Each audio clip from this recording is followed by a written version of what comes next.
ಆಸೀನರಾಗಿರುವ ಎಲ್ಲ ವಿದ್ವತ್ ಜನರಿಗೆ ಪ್ರೀತಿಪೂರ್ವಕವಾದ ನಮಸ್ಕಾರ. ಸುಂದರವಾದ ಕಾರ್ಯಕ್ರಮ. ಯಾಕೆ ಅಂತಂದರೆ ನಾನು ತುಂಬ ಆಧರಿಸುವ, ನಾನು ತುಂಬ ಗೌರವಿಸುವಂಥ ವಿಶ್ವೇಶ್ವರ ಭಟ್ರ ಪುಸ್ತಕ ಬಿಡುಗಡೆಗೆ ನಾನೇ ಬರಬೇಕಾದಂಥ ಪರಿಸ್ಥಿತಿ ಬಂದಿರೋದು ನಂಗೆ ಬಹಳ ಹೆಮ್ಮೆ. ಅದು ಯಾಕೆ ಹೆಮ್ಮೆ ಅಂತಂದರೆ, ನಾನೊಂದು 2 ನಿಮಿಷ ಎಕ್ಸ್ಟ್ರಾ ತಗೊಳ್ತೀನಿ ಅದಕ್ಕೋಸ್ಕರ ಸರ್. ತುಂಬ ಚೆನ್ನಾಗಿ ನೆನಪಿದೆ. 2001ನೇ ಇಸ್ವಿ ನಾನು BE ಮುಗಿಸ್ಕೊಂಡು ಆಗ್ತಾನೆ ಬಂದಿದ್ದವನು. ರಾಜೀವ್ ದೀಕ್ಷಿತರ ಪ್ರಭಾವಕ್ಕೆ ಒಳಗಾಗಿ ಅವರ ಸ್ವದೇಶಿ ಆಂದೋಲನದಲ್ಲಿ ನಾನು ತೊಡಗಿಸ್ಕೊಂಡಿದ್ದೆ.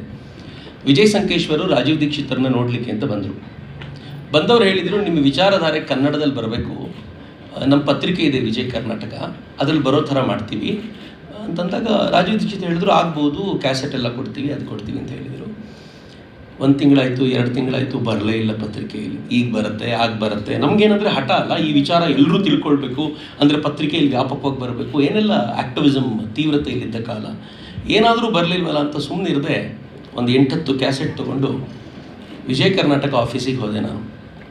ಆ ವೇಳೆಗೆ ವಿಶ್ವೇಶ್ವರ ಭಟ್ರ ತುಂಬ ಅನೇಕ ಲೇಖನಗಳನ್ನು ಓದಿ ಪ್ರಭಾವಿತಗೊಂಡ ತರುಣರಲ್ಲಿ ನಾನು ಇದ್ದೆ.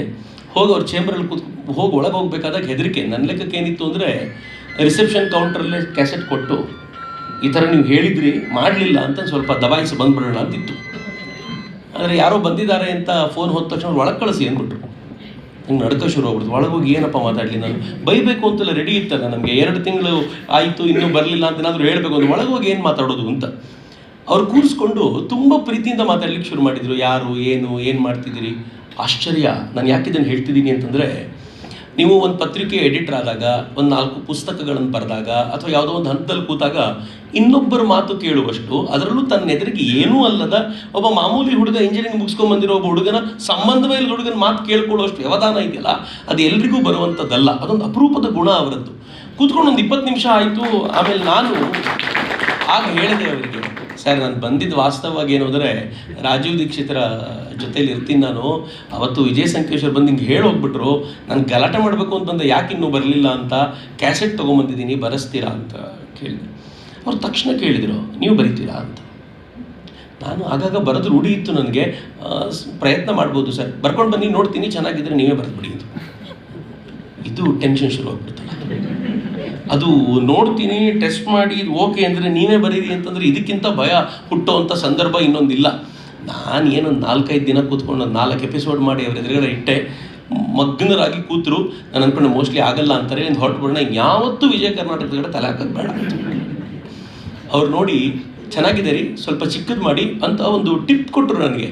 ಎಷ್ಟು ಚಿಕ್ಕದಾಗಿರಬೇಕು ಅಂತಂದರೆ, ನಂಗೆ ಗೊತ್ತಿಲ್ಲ ಅವ್ರು ನೆನಪಿದೆಯೋ ಇಲ್ವೋ, ಗೇಟಲ್ಲಿ ಪೇಪರ್ ಬೀಳುತ್ತೆ, ಅವ್ನ ಮನೆ ಒಳಗೆ ಹೋಗೋದ್ರೊಳಗೆ ಅದನ್ನು ಓದಿ ಮುಗಿಸ್ಬಿಡ್ಬೇಕು, ಅದು ಚಿಕ್ಕದಿರಬೇಕು, ವಿಚಾರ ಬಂದಿರಬೇಕು ಅಂತ. ಅವ್ರು ಈ ಥರದ ಚಿಂತನೆಗಳು ಭಾಳ ವಿಶೇಷ.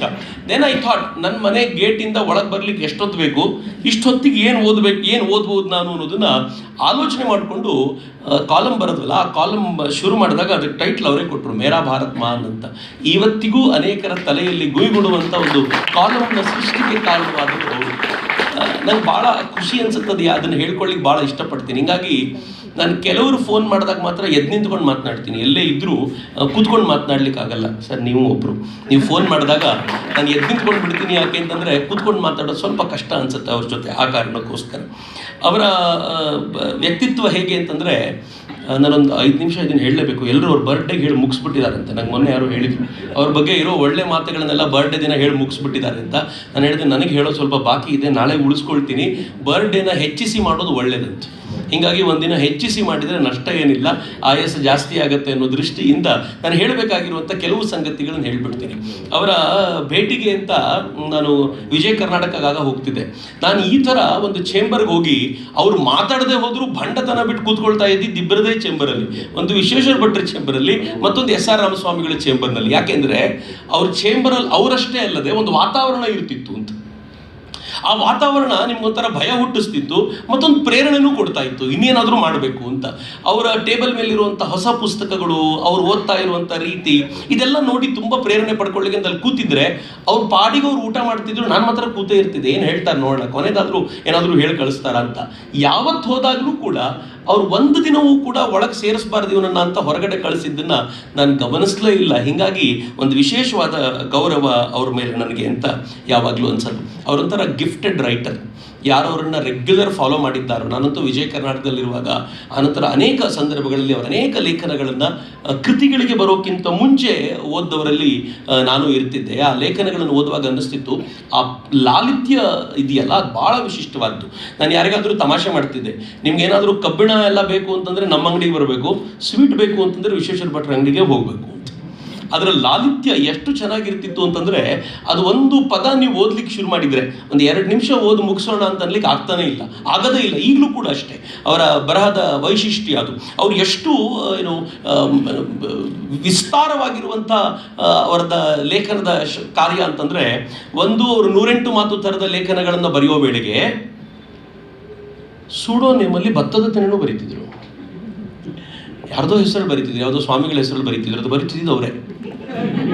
ಅವರದನ್ನು ಎಷ್ಟು ಅಂದರೆ 108 ಮಾತಿನಲ್ಲಿ ಸೀರಿಯಸ್ ಆದ ಥಾಟ್ ತರುವಾಗ ಈ ಥರದೊಂದು ಆಧ್ಯಾತ್ಮಿಕ ವಿಚಾರವನ್ನು ಜನರಿಗೆ ತಕ್ಷಣಕ್ಕೆ ಅರ್ಥವಾಗಬಲ್ಲಂಥ ಸಂಗತಿಗಳನ್ನು ಹೇಳಬಲ್ಲದು ಅದು ಮಾಡ್ತಿದ್ರು. ಆಮೇಲೆ ಸುಮ್ಮನೆ ಕೂತಾಗ ತರಲೆ ಮಾಡಬಲ್ಲಂಥ ವಕ್ರತುಂಡೋಕ್ತಿನೂ ಬರೀತಿದ್ರು. ಅಂದರೆ ನೀವು ಆ ಅರಿನ ಗಮನಿಸಿ, ಅವರ ವಿಸ್ತಾರ ಗಮನಿಸಿ. ಒಂದು ಕಡೆ ಸೀರಿಯಸ್ ಆದ ಲೇಖನಗಳನ್ನು ಬರೀಲಿಕ್ಕೆ, ಇನ್ನೊಂದು ಕಡೆ ಮನಸ್ಸಿಗೆ ಮುದ ಕೊಡಬಲ್ಲಂಥ ಲೇಖನ ಬರೀಲಿಕ್ಕೆ, ಮತ್ತೊಂದು ಸಲ ತರಲೆ ಮಾಡಬಲ್ಲಂಥ, ಓದಿದರೆ ಒಂದು 4 ಹೊತ್ತು ಯೋಚನೆ ಮಾಡಬಲ್ಲಂಥ. ಈಗಂತೂ ಬಟರ್ ಸ್ಕಾಚ್ವರೆಗೂ ಬಂದಾಗಿದೆ. ಆ ಬಟರ್ ಸ್ಕಾಚೇ ಒಂದು ವೈರಲ್ ಆಗಬಲ್ಲಂಥ ಸಂಗತಿಗಳು. ಒಬ್ಬ ವ್ಯಕ್ತಿಗೆ ಇಷ್ಟು ವಿಸ್ತಾರವಾದಂಥ ಹರಿವು ಇದೆಯಲ್ಲ, ಇದು ಬಹಳ ಅಪರೂಪದ ಸಂಗತಿ ಅಂತ ನಾನು ಅನ್ಕೊಳ್ಳೋದು. ನನಗೆ ಅದು ಯಾಕೆ ತುಂಬ ವಿಶಿಷ್ಟ ಅನಿಸುತ್ತೆ ಅಂತಂದರೆ, ನಾನು ಬರೆಯೋದ್ರಿಂದ ಗೊತ್ತಾಗುತ್ತೆ ನಾವೆಲ್ಲ ಬರಿಬೇಕಾದ್ರೆ ಹೇಗಿರುತ್ತೆ ಅಂತಂದರೆ, ಅದರಲ್ಲಿ ಏನೋ ಒಂದು ವಿಚಾರವನ್ನು ಹೇಳಬೇಕು ಅನ್ನೋ ತುಡಿತದ ಕಾರಣಕ್ಕೋಸ್ಕರ ಬರೆದಿರ್ತೀವಿ. ಭಟ್ರು ಹೇಳ್ತಾರೆ, ಹೇಳಿರೋದು ಗೊತ್ತೇ ಆಗಿರಲ್ಲ. ನಾನು ಮತ್ತು ಪ್ರತಾಪ್ ಸಿಂಹ ಕೂತಾಗ ಮಾತಾಡ್ತಿದ್ವಿ. ನಾನೊಂಥರ ಸ್ಯಾಂಡ್ವಿಚ್ ಇವರಿಬ್ಬರ ನಡುವೆ. ಭಟ್ರು ಯಾವುದೇ ವಿಚಾರವನ್ನು ಅತ್ಯಂತ ಸರಳವಾಗಿ ನವಿರಾಗಿ ಹೇಳೋರು, ಪ್ರತಾಪ ನವಿರಾಗಿ ಹೇಳ್ಬೋದಾಗಿರೋದನ್ನು ತಲೆ ಮೇಲೆ ಹೊಡೆದು ಹೇಳ್ತಿದ್ದ. ಇವರಿಬ್ಬರ ನಡುವೆ ನಾನು ಇರ್ತಿದ್ದೆ. ನಾನು ಈ ಕಡೆ ನವಿರುತ್ತೇನೆ ಉಳಿಸ್ಕೊಳ್ಬೇಕಾಗ್ತಿತ್ತು, ಈ ಕಡೆ ಎಲ್ಲೆಲ್ಲಿ ಜೋರು ಮಾಡಬೇಕಿತ್ತು ಆಗಬೇಕಿತ್ತು. ಹಿಂಗಾಗಿ ನನಗೊಂದು ಒಳ್ಳೆ ಪಾಠ ಇವರಿಬ್ಬರ ನಡುವೆ ಆಗಿದ್ದು. ಅದು ವಿಜಯ ಕರ್ನಾಟಕ ಒಂಥರ ಗರಡಿ ಮನೆ ಅಂತ ನನಗೆ ಆ ದೃಷ್ಟಿಯಿಂದ ಯಾವಾಗಲೂ ಅನಿಸುತ್ತೆ. ಲೇಖನ ಕಾರ್ಯ ಅತ್ಯಂತ ಕಷ್ಟ ಅಂತ ಎಲ್ಲರೂ ಹೇಳ್ತಾರೆ, ಸುಲಭ ಅಲ್ಲ ಅಂತ. ಆದರೆ ಸತ್ಯ ಹೇಳ್ತೀನಿ, ನೀವು ಒಂದು 4 ದಿನ ವಿಶ್ವೇಶ್ವರ ಭಟ್ರ ಜೊತೆ ಓಡಾಡ್ಬಿಟ್ರೆ ಇಷ್ಟು ಸಲೀಸ ಬರೆಯೋದು ಅಂತ ಅನಿಸ್ಬಿಡುತ್ತೆ. ಅವರದ್ದು ಯಾವಾಗ ಬರೀತಾರೋ, ಅದು ಹೆಂಗೆ ಬರೀತಾರೋ ದೇವರೇ ಬಲ್ಲ. ಮತ್ತು ನೀವು ಅವರ ಪುಸ್ತಕ ಓದಬಾರ್ದು, ಅವರು ಬರೆದಿರುವಂಥ ಮ್ಯಾನುಸ್ಕ್ರಿಪ್ಟ್ಸ್ ನೋಡಬೇಕು. ಅಕ್ಷರಗಳು ಹೆಂಗಿರ್ತವೆ ಅಂತಂದರೆ, ಮೊದಲನೇ ಅಕ್ಷರ ಹೇಗಿರುತ್ತೋ ಲೇಖನದ ಕೊನೆಯಲ್ಲಿ ಸಹಿ ಮಾಡಿದರೆ ಅದರ ಅಕ್ಷರ ಹಾಗೆ ಇರುತ್ತೆ. ಅದೊಂದು ವೆರಿ ರೇರ್ ಕ್ವಾಲಿಟಿ. ನನಗೆ ಗೊತ್ತಿಲ್ಲ ಎಲ್ಲ ಲೇಖಕರು ಹಂಗಿರ್ತಾರೆ, ನಾನು ದೇವರಾಣೆಗೂ ಹಂಗಿಲ್ಲ. ಹೀಗಾಗಿ ನನಗೆ ಭಾಳ ವಿಶೇಷ ಅನಿಸುತ್ತೆ. ಏನು ಅದ್ಭುತವಾದ ಈ ಕಲ್ಪನೆ ಅಂತ ನನಗೆ ಅನಿಸುತ್ತೆ. ಅವರ ಬರವಣಿಗೆಯಲ್ಲಿ ಒಂದು ವೈಶಿಷ್ಟ್ಯ ಏನು ಅಂತಂದರೆ, ಈ ಕೃತಿಯಲ್ಲೂ ನಿಮ್ಗೆ ಕಾಣಕ್ಕೆ ಸಿಗುತ್ತೆ. ಏನಂತಂದರೆ, ಅದರಲ್ಲಿ ಅವರು ಓದಿದ ಪುಸ್ತಕಗಳಿಂದ ಹೆಕ್ಕಿ ತೆಗೆದಂಥದ್ದಿರುತ್ತೆ, ಅವರು ಭೇಟಿ ಕೊಟ್ಟಂಥ ಊರಿನಲ್ಲಿ ಅವರು ಅನುಭವಿಸಿದ ಸಂಗತಿಗಳಿರ್ತವೆ. ಕೊನೆಗೆ ಇವತ್ತಿನ ಕಾರ್ಯಕ್ರಮದಲ್ಲಿ ಕೂತಿದ್ದಾರಲ್ಲ, ಈ ಕೂತು ಕೇಳಿರ್ತಾರೆ, ಕೇಳಿರೋದು ಕೂಡ ಅದೊಂದು ವೈವಿಧ್ಯಮಯ ರೂಪದಲ್ಲಿ. ಹೇಳಿದವನಿಗೆ ಆಶ್ಚರ್ಯ ಅನಿಸ್ಬೇಕು, ನಾನು ಹೇಳಿದ್ದಕ್ಕಿಂತ ಚೆನ್ನಾಗಿ ಬರೆದಿದ್ದಾರಲ್ಲ ಅಂತ ಹಂಗೆ ಅನ್ನಿಸುವಂತೆ ಅವ್ರು ತಂದಿರ್ತಾರೆ. ಅದನ್ನು 100% ತರ್ತಾರೆ. ಅವ್ರಿಗೊಂದು ವಿಶೇಷವಾದ್ದು, ಅವರು ನಿಮ್ಮ ಪಕ್ಕದಲ್ಲಿ ಬಂದು ಒಂದು 5 ನಿಮಿಷ ಕೂತು ನಿಮ್ಮ ಜೊತೆ ಮಾತಾಡಿದ್ದಾರೆ ಅಂತಂದರೆ ಅವರು ಅದರಿಂದ ಗ್ರಹಿಸಬೇಕಾದ್ದನ್ನು ಗ್ರಹಿಸಿರ್ತಾರೆ ಅಂತ. ಇದು ಕೇಳುವ ಗುಣ. ನನಗೆ ಡಾಕ್ಟರ್ ಹೇಳಿದಾಗ ಅನ್ನಿಸ್ತಿತ್ತು, ಮಾತಾಡೋರು ಹೆಚ್ಚು ಸಾಧನೆ ಮಾಡಲ್ಲ ಅಂತ. ಸ್ವಲ್ಪ ಭಯ ಆಯಿತು. ನಾನು ಅರ್ಥಕ್ಕೆ ನನ್ನ ಕತೆ ಮುಗದೆ ಹೋಯ್ತು ಹಂಗಿದ್ರೆ ಅಂತ. ಆದರೆ ಆಮೇಲೆ ಅವರು ಚೆನ್ನಾಗಿ ಮಾತಾಡಿದ ನೋಡಿ ಸ್ವಲ್ಪ ಧೈರ್ಯ ಬಂತು.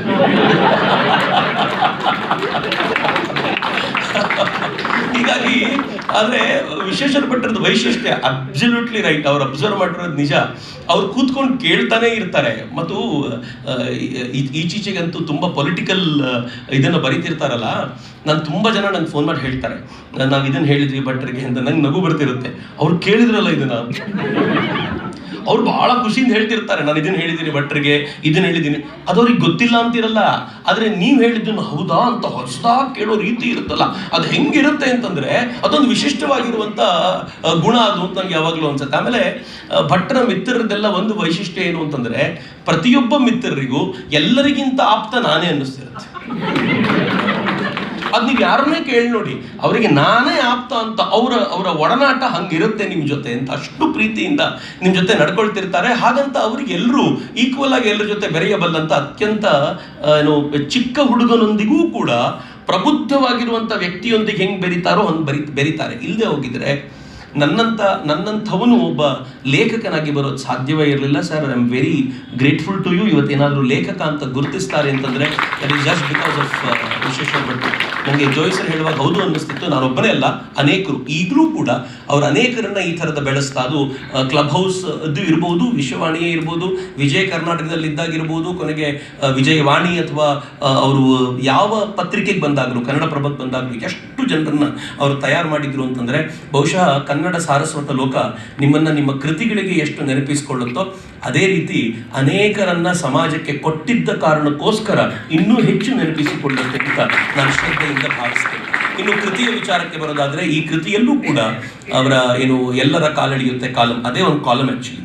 ಆ ಕಾಲಮನ್ನೇ ಅವರು ಟೈಟಲ್ ಮಾಡಿರೋದು. ಎರಡನೇದು ಊದುಗೊಳವೆಯ ಪನ್ ಮಾಡುವಂಥ ಪರಿಕಲ್ಪನೆ ತುಂಬ ಚೆನ್ನಾಗಿ ಆರಂಭದಲ್ಲೇ ಬರೆದಿದ್ದಾರೆ. ಇದು ಊದುಗೊಳವೆ ಅಂದರೆ ಏನು, ಓದುಗೊಳವೆ ಯಾತಕ್ಕೆ ಬರುತ್ತೆ, ಇದೊಂದು ಪನ್ ಆಗಿ ಕನ್ನಡಕ್ಕೆ ಸಿಗಬಹುದಾಗಿರುವಂಥ ಹೊಸ ಪದ ಅಂತ. ಈ ಥರ ಅದೆಷ್ಟು ಪದಗಳನ್ನು ಅವರು ಸೃಷ್ಟಿಸಿದ್ದಾರೋ. ನಾನು ಅವರ ಮೊದಲನೇ ಕೃತಿ ಪ್ರಾಬಬಲಿ ಓದಿದ್ದು ಪುಸ್ತಕವಾಗಿ, ಲೇಖನಗಳನ್ನು ಬಿಟ್ಟು ತಲೆಬರಹ ಅನ್ನುವಂಥ ಪುಸ್ತಕ. ಅದು ಅವರು ಕಲೆಕ್ಟ್ ಮಾಡಿರುವಂಥ ಸಂಗತಿಗಳು, ಯಾವ್ಯಾವ ತಲೆಬರಹಗಳು ಹೆಂಗಿರ್ತವೆ, ಒಂದು ಶೀರ್ಷಿಕೆ ಹೆಂಗೆ ಕೊಡಬೇಕು ಅಂತ.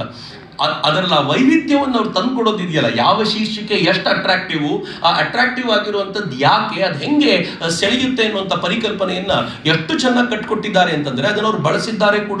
ವಿಜಯ ಕರ್ನಾಟಕ ಪತ್ರಿಕೆ ಯಾಕೆ ತುಂಬ ಪಾಪ್ಯುಲರ್ ಒಂದು ಕಾಲಘಟ್ಟದಲ್ಲಿ ಅಂತಂದರೆ, ಅಫ್ಕೋರ್ಸ್ ಮಾರ್ಕೆಟಿಂಗ್ ಸ್ಟ್ರಾಟಜಿ ಎಲ್ಲ ಒಂದು ಕಡೆ ಆದರೆ, ಅದನ್ನು ಲೀಡ್ ಮಾಡ್ತಿದ್ದ ವಿಶ್ವೇಶ್ವರ ಭಟ್ರು ಕೊಡ್ತಿದ್ದ ಟೈಟಲ್ ಇತ್ತಲ್ಲ, ಆ ಟೈಟಲ್ಲೇ ವಿಚಿತ್ರ. ಅಲ್ಲಿವರೆಗೂ ಕನ್ನಡದಲ್ಲಿ ಪ್ರಜಾವಾಣಿ ಟೈಟಲ್ಲೇ ಪಾಪ್ಯುಲರ್, ಅದೊಂದು ಪಾಠ, ಒಂದು ಟೈಟಲ್, ಇದನ್ನು ಬಿಟ್ಟು ಆಚೆಗೆ ಹೋಗಲ್ಲ. ಒಂದು ಚೌಕಟ್ಟನ್ನು ಇರಲಿಲ್ಲ.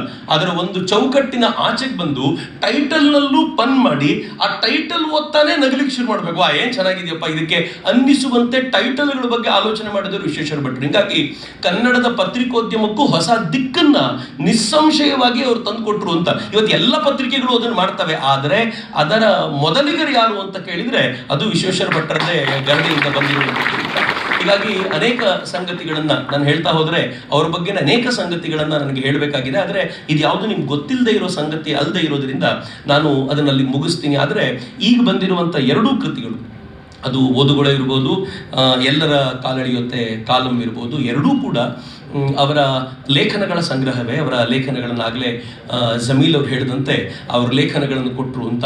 ಅಷ್ಟೂ ಲೇಖನಗಳು ಕೂಡ ಪ್ರತಿಯೊಂದು ಲೇಖನವು ಶುರು ಮಾಡೋದಷ್ಟೇ ಕಷ್ಟ.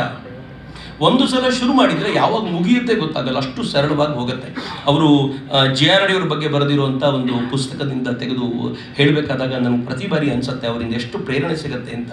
ಇದೇ ಕೃತಿಯಲ್ಲಿ ಬರೀತಾರೆ ಅವರು, JRD ತಮ್ಮ ಜೊತೆಯಲ್ಲಿದ್ದಂಥ ವ್ಯಕ್ತಿ ಒಂದು ಇಂಟರ್ನ್ಯಾಷನಲ್ ಸೆಮಿನಾರ್ಗೆ ಹೋಗಬೇಕಾದಾಗ ತಮ್ಮ ಕಂಪನಿಯ ಒಬ್ಬ ಡೈರೆಕ್ಟರ್ನ ಕರೆದು ಅವರಿಗೆ ಮಾತಾಡಿಸಿ ಹೇಳಿದ್ರಂತೆ, ಇಂಟರ್ನ್ಯಾಷನಲ್ ಸೆಮಿನಾರ್ಗೆ ಹೋಗ್ತಿದ್ದೀರಿ, ಏನು ಮಾತಾಡಬೇಕು ಅಂತ ಪ್ರಿಪೇರ್ ಮಾಡ್ಕೊಳ್ಳಿ, ರಿಹರ್ಸಲ್ ಮಾಡ್ಕೊಳ್ಳಿ ಅಂತ.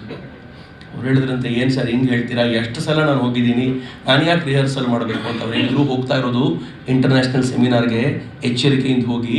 ನೀವು ಅಲ್ಲಿಗೆ ಹೋಗಬೇಕಾದಾಗ ಒಂದು ಟೇಪ್ ರೆಕಾರ್ಡರ್ ಇವರೇ ಕೈಯಲ್ಲಿ ಕೊಟ್ಟು, JRD ಅವರೇ ಕೈಯಲ್ಲಿ ಕೊಟ್ಟು, ಈ ಟೇಪ್ ರೆಕಾರ್ಡರಲ್ಲಿ ನೀವು ಮಾತಾಡೋದನ್ನೆಲ್ಲ ಒಂದ್ಸಲ ರೆಕಾರ್ಡ್ ಮಾಡ್ಕೊಳ್ಳಿ, ಮತ್ತು ವಾಪಸ್ ಕೇಳ್ಕೊಳ್ಳಿ, ಎಲ್ಲೆಲ್ಲಿ ತಿದ್ದಬೇಕು ತಿದ್ದುಕೊಳ್ಳಿ, ಮತ್ತು ಸರಿಯಾಗಿ ಮಾಡಿ, ಆಮೇಲೆ ನೀವು ಅಲ್ಲಿಗೆ ಹೋಗಿ ನೀವು ಮಾತಾಡಿದ್ದನ್ನು ರೆಕಾರ್ಡ್ ಮಾಡ್ಕೊಂಡು ಟೇಪ್ ರೆಕಾರ್ಡರ್ನ ವಾಪಸ್ ಕೊಡಿ ಅಂತ.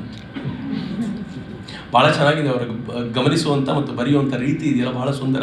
ಅಲ್ಲಿಗೆ ಹೋದ ನಂತರ ರಿಮ್ಸೆ ಅವರು ಒಂದು ಅದ್ಭುತವಾಗಿರುವಂಥ ಭಾಷಣ ಮಾಡ್ತಾರೆ. ಭಾಷಣ ಮಾಡಿದ್ದಕ್ಕೆ ಸ್ಟ್ಯಾಂಡಿಂಗ್ ಓವೇಷನ್ ಸಿಗುತ್ತೆ, ಭಾಳ ಖುಷಿ, ಎಲ್ಲರೂ ಖುಷಿ ಪಡ್ತಾ ಇರುವಾಗ ಅವ್ರ ಕಣ್ಣಲ್ಲಿ ನೀರು ಯಾಕೆ ಅಂತಂದರೆ, ಈ ಥರ ಸ್ಟ್ಯಾಂಡಿಂಗ್ ಓವೇಷನ್ ಸಿಗಲಿಕ್ಕೆ ಕಾರಣ JRD ಟಾಟಾ ಯಾಕೆ ಅಂತಂದರೆ, ನಾನು ಅದನ್ನು ರೆಕಾರ್ಡ್ ಮಾಡಿಕೊಂಡು ಮತ್ತೆ ಕೇಳಿ ಅದನ್ನು ಎಲ್ಲಿ ತಿದ್ಕೋಬೇಕು ತಿದ್ದುಕೊಂಡು ಒಂದು ಬೆಸ್ಟ್ ಡೆಲಿವರಿ ಕೊಡ್ಲಿಕ್ಕೆ ಸಾಧ್ಯ ಆಯ್ತಲ್ಲ, ಅದು ಇದರಿಂದಾಗಿ ಸಾಧ್ಯ ಆಗಿದ್ದಂಥದ್ದು ಅಂತ ಭಾಳ ಹೆಮ್ಮೆಯಿಂದ ಬರ್ತಾರಲ್ಲ. JRD ಟಾಟಾ ತಮ್ಮ ಜೀವಮಾನದಲ್ಲಿ ಯಾವತ್ತೂ ಪ್ರಿಪೇರ್ ಆಗದೆ ಹೋಗಲೇ ಇರುತ್ತೆ.